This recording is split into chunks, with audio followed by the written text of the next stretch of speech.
On this week's show, Simon Britton is here, a 35-year veteran of building management and the author of the new book, BMS Fundamentals. So we're going right back to basics, what a building management system actually is. We'll get into why buildings are mechanical, electrical, and control systems all tangled together, and what goes wrong when someone cuts a corner. And then we're going to do something I hope is a little fun, a lightning round. Simon versus Ping, from the basics all the way down to the weird corners of the BACnet standard. Who actually knows their stuff? I'm Ryan LaFlamme, and this is How to Handshake, episode 9.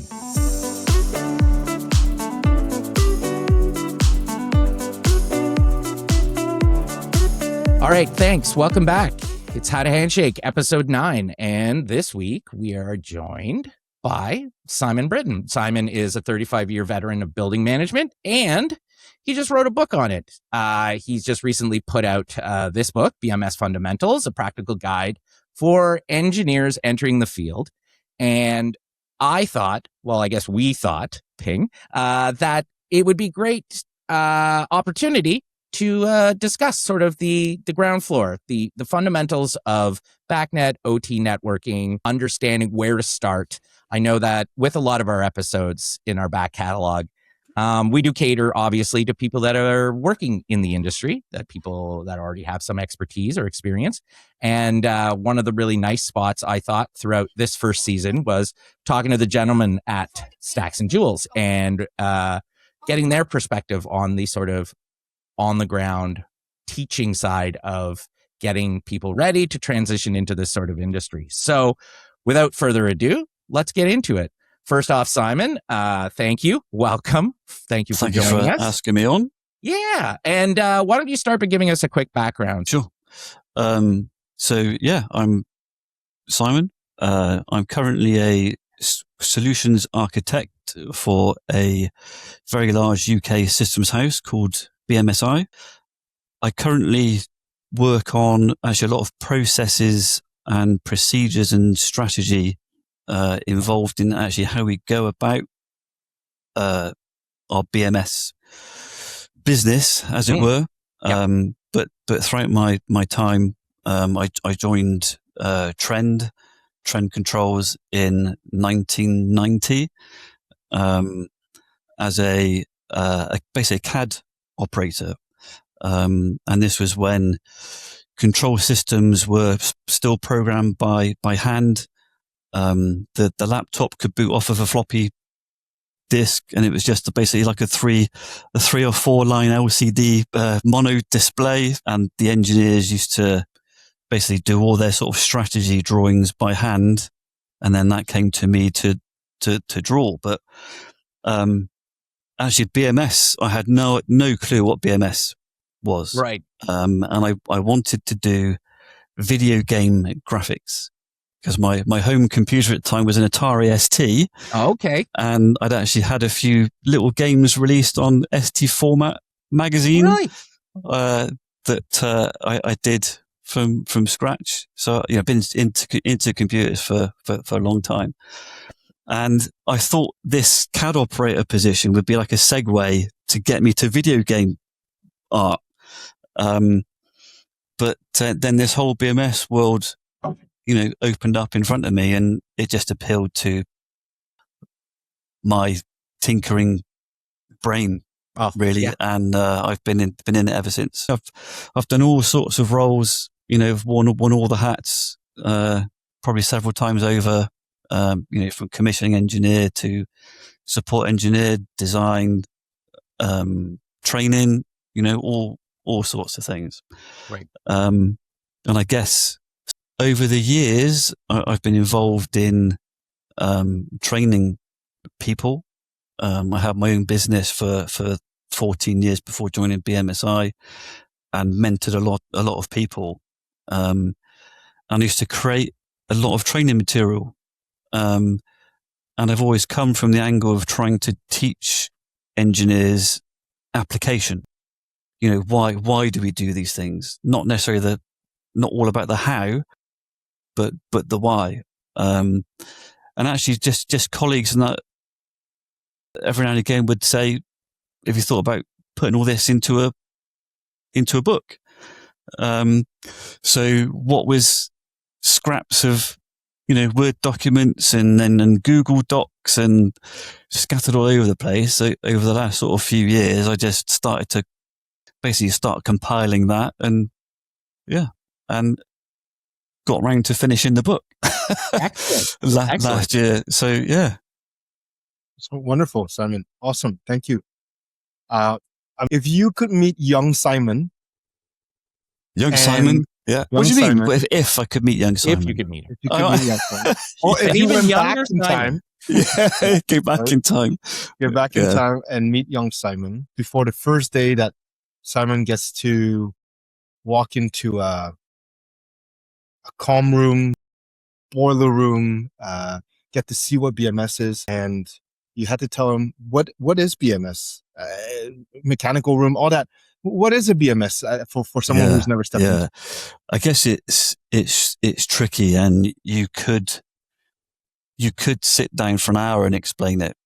And actually, I've tried doing that before. When people have asked what I do, start to go into a spiel until I just suddenly started saying I'm just an electrical engineer, and just like move on. But it's been described in the past as a box of magic, a BMS. I think it should be described as the brain of the operation of a building.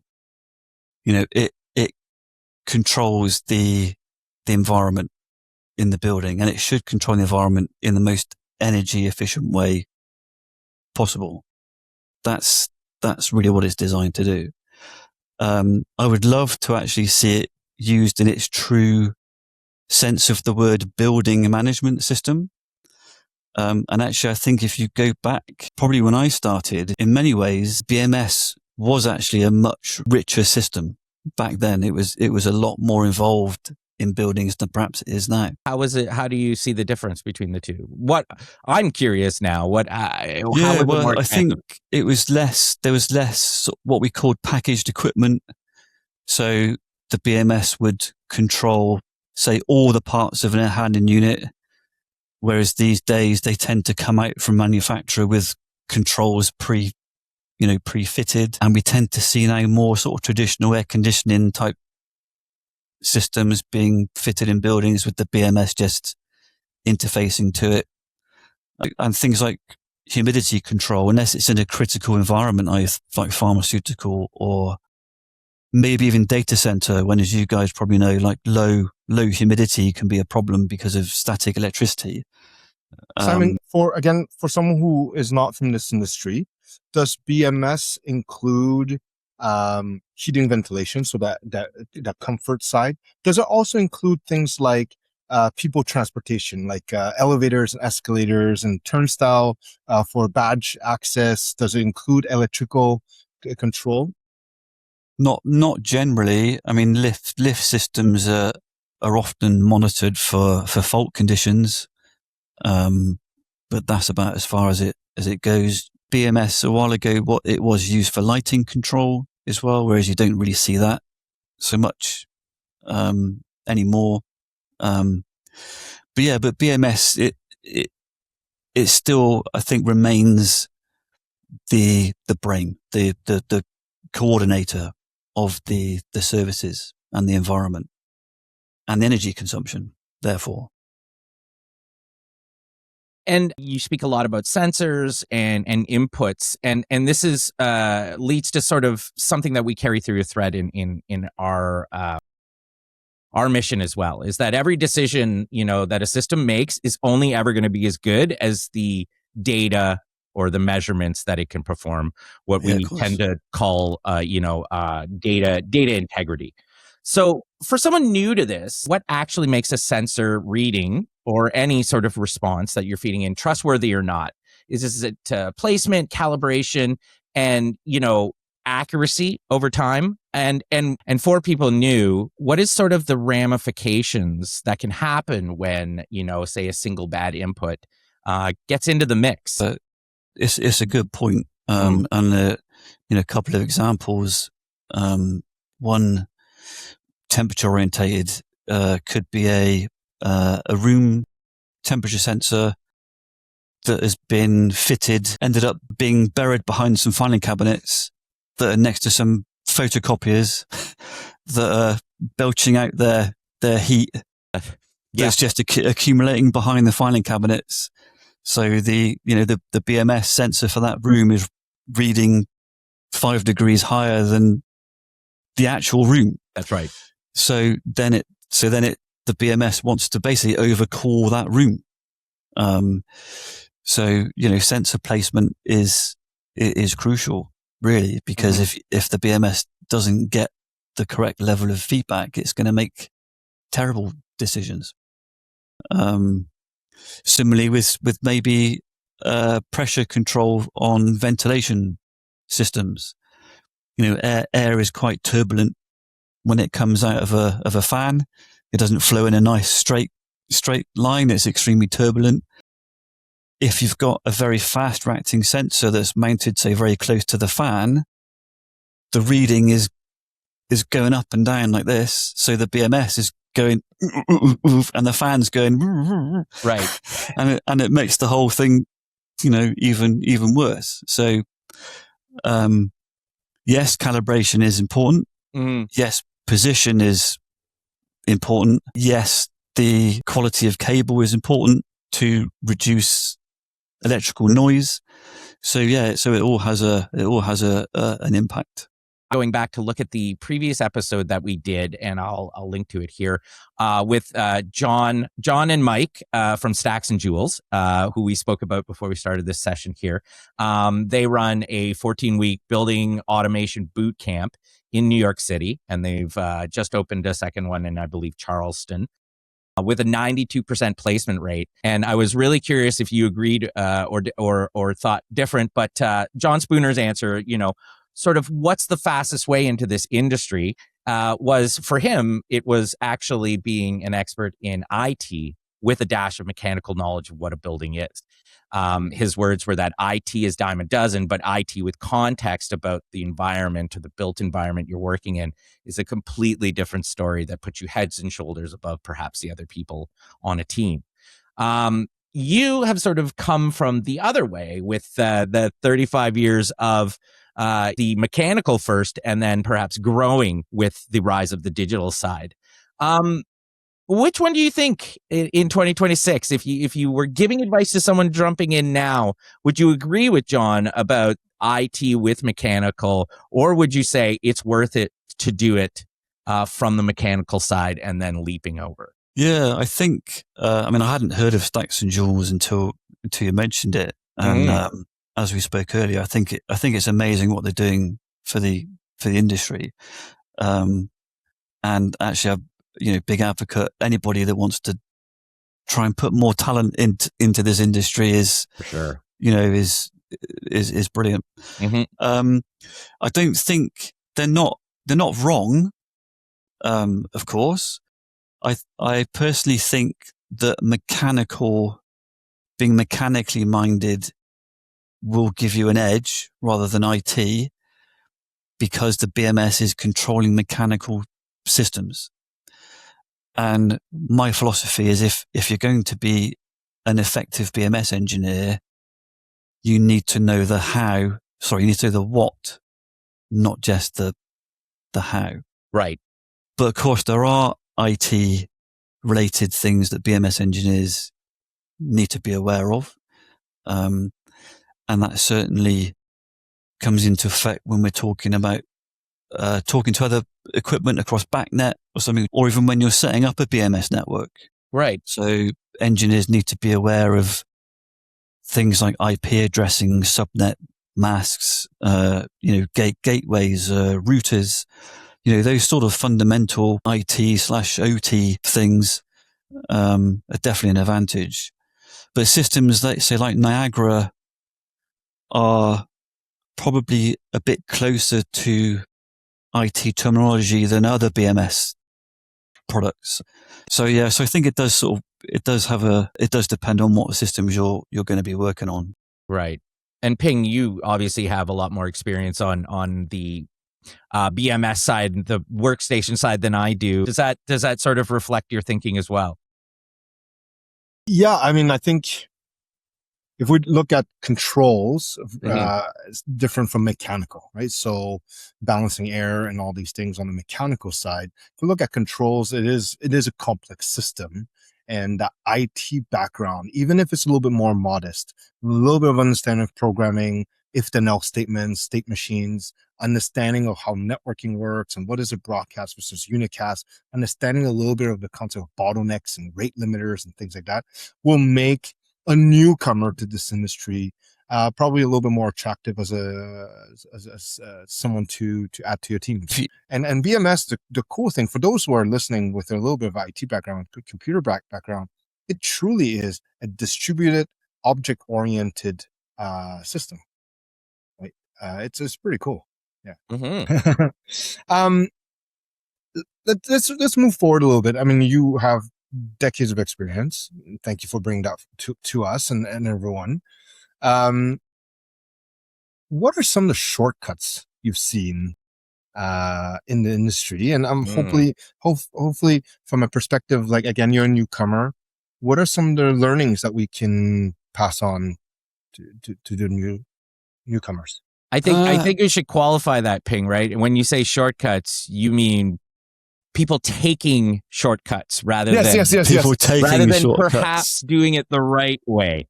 That's right. And we Right. don't have to name any Yeah. names. This isn't but shortcuts complimentary. That's right. Yeah. Yeah, I'll start us off just because this one is an easy one. But copy and pasting, right?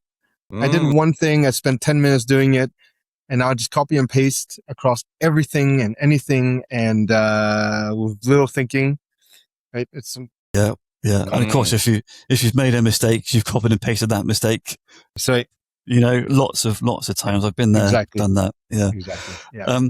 I think probably one of the most common things that I see people, I guess, not spending enough time on, which I guess could be viewed as a shortcut, is actually configuring alarms properly. So the alarming, yeah. So the alarming side of BMS is either zero, it's silent, or it's crying wolf. It's shouting everything. This sensor's out of limits. This sensor's gone too high. This sensor's gone too low. And zero rationalization or thoughts behind, actually putting sensible alarm thresholds and logic in there. And that can go on for years. Those problems can be there forever, and rarely get addressed. And, I think that is a bit of a bugbear of mine, really. So that's probably the biggest one. Yeah. I agree. Yeah. And another one that I see quite a lot is poorly labeled points in terms of the context that they are. So a binary point might say fire alarm healthy, but it's sat at zero status all the time. And you're like, oh, does that mean it's not healthy? Or one should be healthy? Mm. But then when you dig through the logic, it's actually being configured as zero is healthy, Yeah. but the point still says fire alarm healthy. Yeah. And I find that incredibly frustrating when the context against the value is completely lost.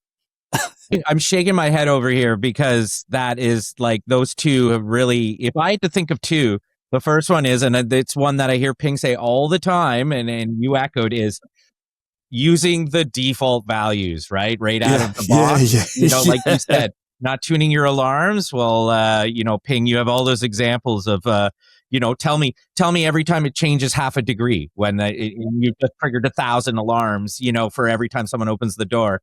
And the other one you just mentioned was something we actually just wrote about too, which is, a quiet network doesn't always mean everything is great.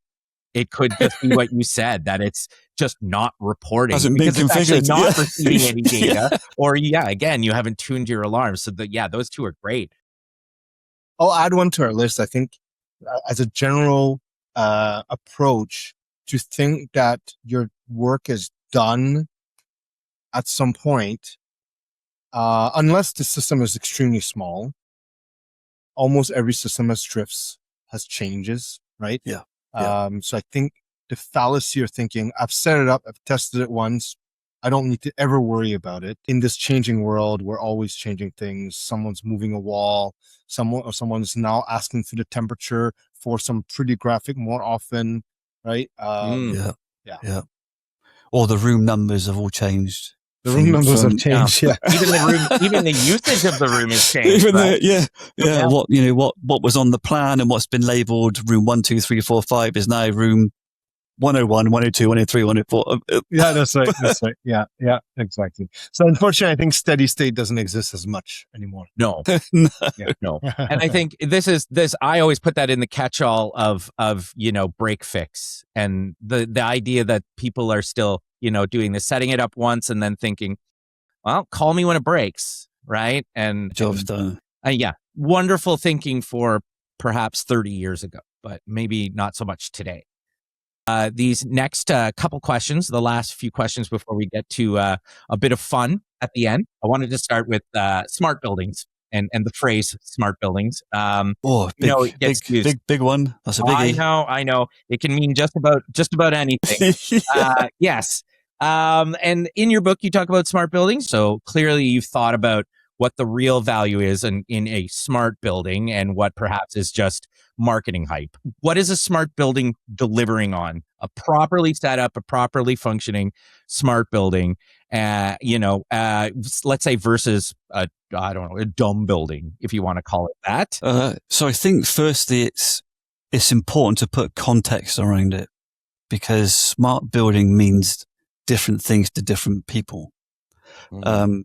I think in the context of BMS, which is, I guess, what we're talking about, I think a smart building is making the BMS smarter by enriching it with data that it perhaps didn't have or was siloed. To have the BMS make better decisions about what it's going to do to the controls. And that could be as simple as making it aware of public holidays and things without manual intervention. It could be hooking room booking systems in to it so it can prepare a meeting room, the environment in a meeting room. Cooling, sure. Yeah, cooling or heating. So I think it's enriching the BMS with information so it can make better decisions about the future. Because I think BMS is good at what's happening now, do something about it. It's not particularly good at knowing what's going to come up. Are there specific things people should look for? Because like you said, we just want, like, prettier graphics aren't going to translate into energy savings in your building, right? Yeah, I think it depends on the organization that's responsible for the building or using the building, but it always have to line up with the organization's goals, right? But if you're in an environment that has workers, you want to increase their productivity, right? They may be so comfortable that they're not working. No, that's not the case. But or they're wasting time waiting for the lift, the elevator. Let's not give anyone any ideas. Yeah, exactly. So as long as it lines up with the organization's goal, I think it's what's important here. For example, I have a little dashboard for my home, not really, but I can bring up on my phone to see how my energy bill has changed over the last 24 months, so I can adjust my behavior.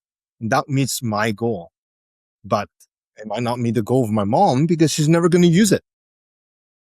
Or similarly, I want to use an example. I'm not going to name any names, but Ping, we did a site visit to like the sort of mechanical command center at a university here in Canada, and they had very detailed, very nice 3D graphics of everything.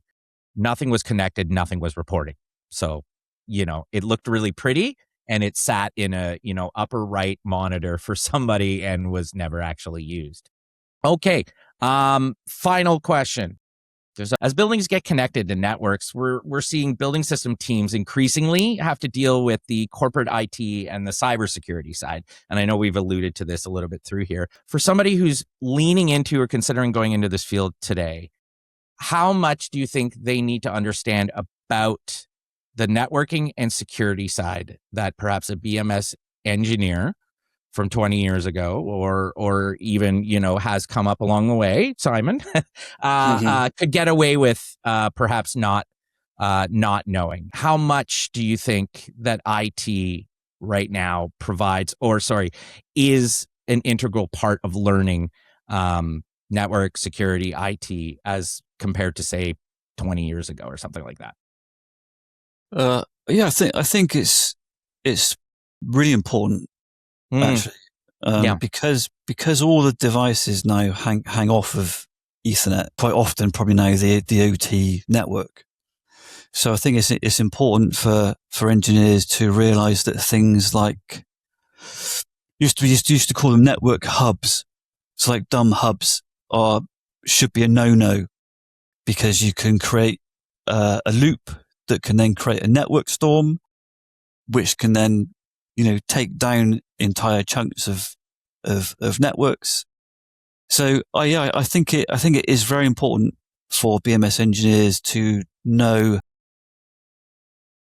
just the fundamentals of routers, hubs. Although in my opinion, hubs shouldn't even be sold anymore; they should just be gone.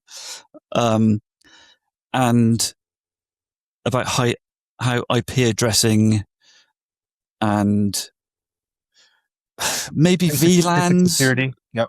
Yeah, and security. The security side, changing default passwords. Default usernames and passwords. Just changing that. And then not to have a direct path to the internet if it doesn't need it, because you're just opening potential paths. Yeah, and I think I just want to add that sometimes it sounds very daunting that now this newcomer into this industry needs to know a little bit of mechanical, a little bit of computer programming, a little bit about cybersecurity, a little bit about networking. It seems like a lot, but the reality is you don't have to be an expert in it. So yes, we are learning new skills, but there's certain knowledge that would not necessary. So yeah, it feels like we're stacking on. And also what Simon is saying here as some of the basics, apply the same basics you would with your email. Isolate your networks, right? For only allowing who you want. Yeah. I always come back to something that Doug from Dartmouth University what he said is just be ready or be open to having a conversation with the other departments. The IT people help to fill in the blanks for the facilities folks that don't really understand how VLANs might work, or if they're, if this building is under the umbrella of their firewall, and if to make sure that the network drop that they need is in fact not exposed to the outside internet. And the IT people also start to learn, what the heck is the COV, and what do I need to know that's different between a router for the IT team and a router for the BACnet system. Sure. And Ping's favorite, I'm probably going to get it wrong. Split horizon Split horizon. Oh. These sorts of things. We're dropping deep cuts here. Yes. Good job. But yeah, he said the best thing he can do is get everyone in a room and order some pizza, and let people just start talking to each other. Yeah, it's good. It's good philosophy. Yeah. I've always thought that was a really good one. Okay. Now it's time for what I hope is going to be exciting for the listeners and a little interactive. Since we were talking fundamentals, we've got a bit of a lightning round of, let me see how many questions we've got. Oh, we've got 10 questions. These are... How many? I've got to go now. Sorry. Yeah.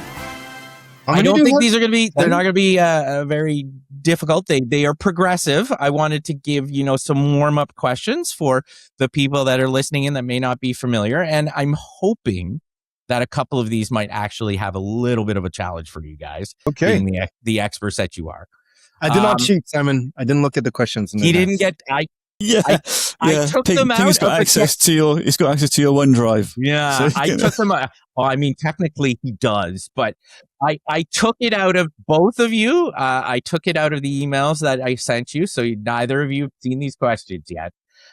So I guess what I'll do is when we come to edit this and stuff, I'll put the questions up on the screen so everybody can take a stab at it. And I think we don't have to be too ceremonial about this. You can just shout out the answer when you hear it, and you keep track of your own points. All right. Okay. I start at 10. I didn't prepare a score. I didn't prepare a score counting at all here. So all right. First question. I think this is a bit of a T-ball one here. What does BACnet stand for? Who's got it? Oh, Back in BACnet. Building Automation Control Network? You got it. Think. BACnet stands for Building Automation and Control Networks. Yeah. Next is, what is the OT in OT networking? operational technology. Correct. As opposed to IT, OT is operational technology. And then, all right, here we go.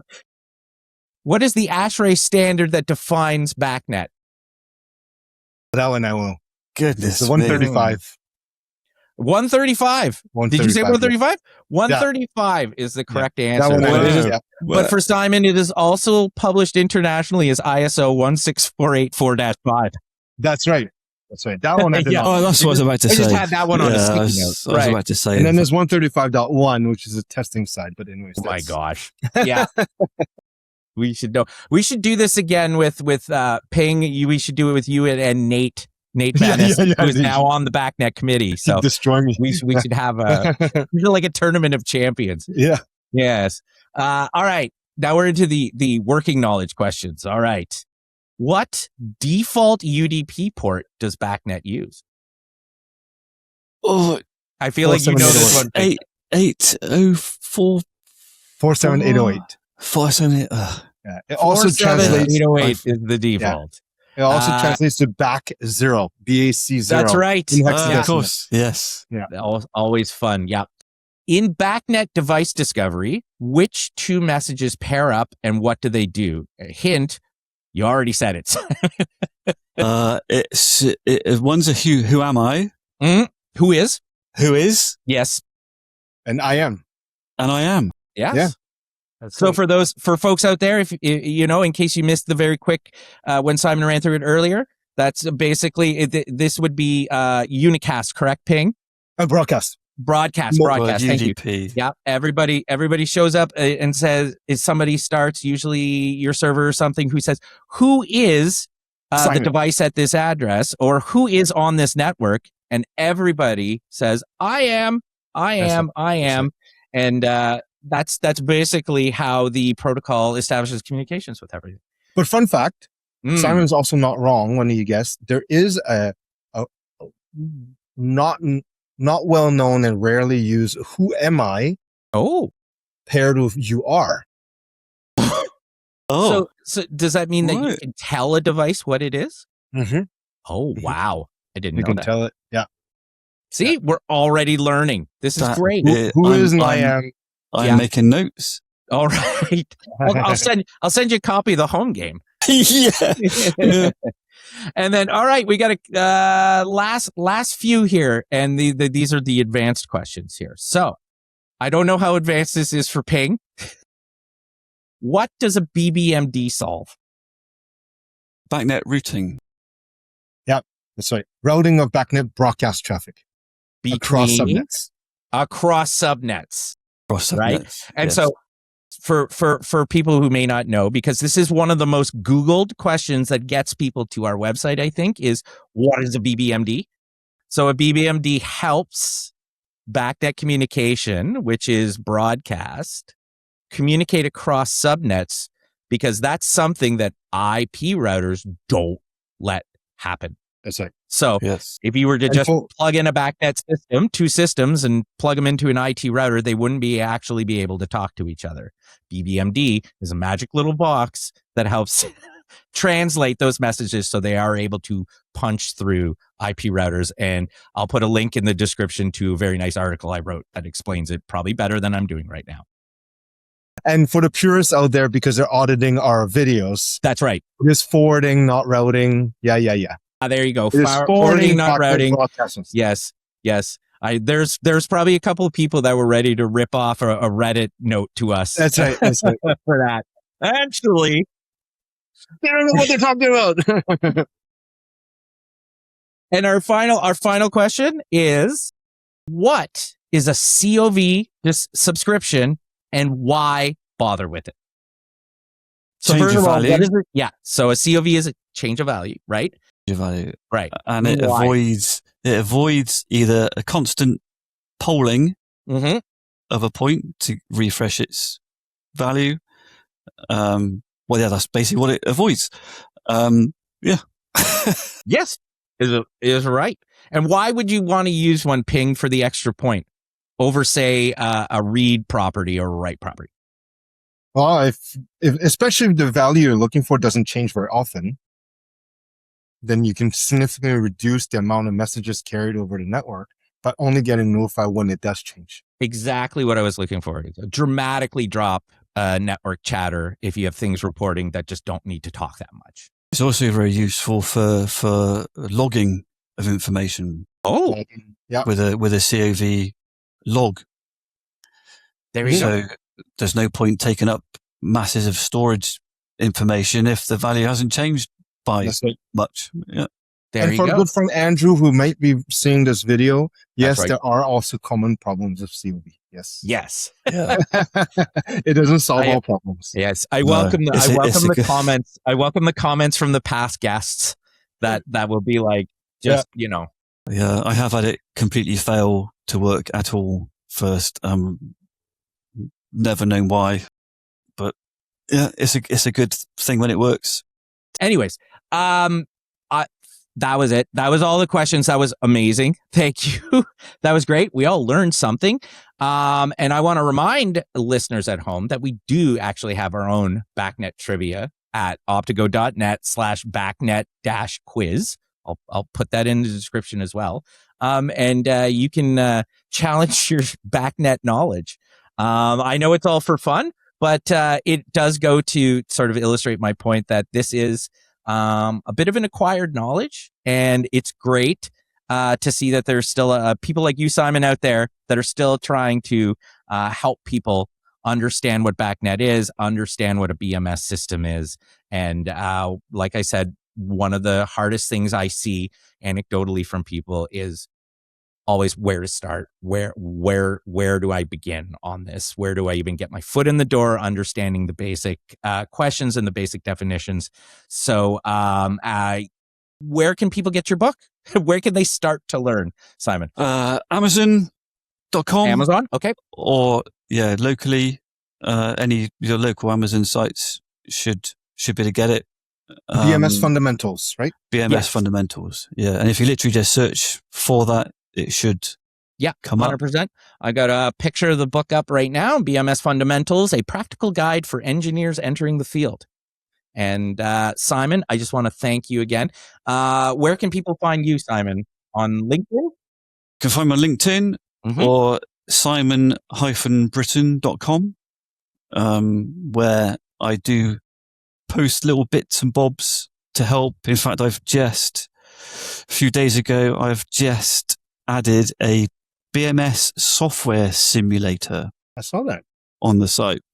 So it actually lets you do I've put some sort of generic modules in there, and you can run it live, and you can put feedback into sort of virtual sensors. So you can do a PID feedback, and it can actually let you basically do a simple BMS strategy without having to fire up a Niagara instance or, create a station or, fire up any tools. It should, you can hop on, have a play, and you can download your strategy from there. So have a play. That's excellent. Ping, I think I know what you'll be doing after this recording. I'm saying with it You're right already now. on it right He's now. on aren't it you? now. I can tell by his eyes. This semi-distracted look. He's Please building I it know. right let me now. know if you find any bugs. Okay, I will. Yes, I'm looking at it right now. Yeah. That is excellent. All right. Well, I think that's a perfect place to leave it. Simon, thank you so much for joining us today. Thank you for asking me on. It's been a pleasure. Excellent. Ping, once again, thanks for being here. Thank you. And I think I might have to give first place on the trivia to me for coming up with such great questions. That's right. Really Yes. good set of questions. Excellent. Yeah. Yes. All right. Thank you so much, guys. Thank you. How to Handshake was created by Optigo Networks. You can find us on YouTube and at optigo.net. Tune in 2 weeks for the next episode.